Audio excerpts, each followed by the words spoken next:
പ്രായപൂർത്തിയാകാത്ത ആൺകുട്ടിയെ online app വഴി പരിചയപ്പെട്ട് പ്രകൃതിവിരുദ്ധ പീഡനത്തിനിരയാക്കിയ സംഭവത്തിൽ 2 പേർക്കെതിരെ പയ്യന്നൂർ പോലീസ് പോക്സോ നിയമപ്രകാരം കേസെടുത്തു. ഒരാളെ അറസ്റ്റ് ചെയ്തു. പയ്യന്നൂർ കോറോം നോർത്തിലെ അലുമിനിയം ഫാബ്രിക്കേഷൻ ജോലി ചെയ്യുന്ന സി ഗിരീഷിനെയാണ് Payyanur station inspector KP Sreehari arrest ചെയ്തത്.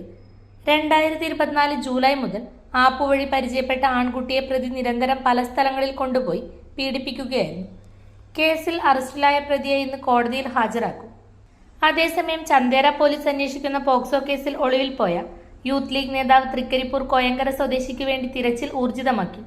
ഇയാൾ ഇന്ന് പോലീസിൽ ഹാജരാകുമെന്നാണ് സൂചന. കേസിൽ ഇന്നലെ അറസ്റ്റിലായ പ്രതികളെ കോടതി റിമാൻഡ് ചെയ്തിട്ടുണ്ട്.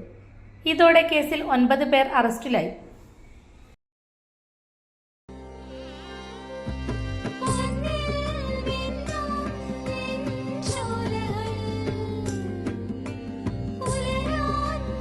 ഇതെനിക്ക് തരുവോ?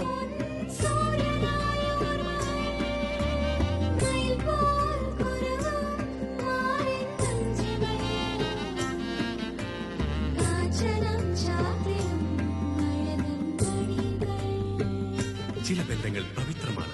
കണ്ണും നിറയും മനസ്സും നിറയും. സ്വന്തം ജോസ്കോ ജ്വല്ലേഴ്സ്. ഇനി സംശുദ്ധമായ സ്വർണം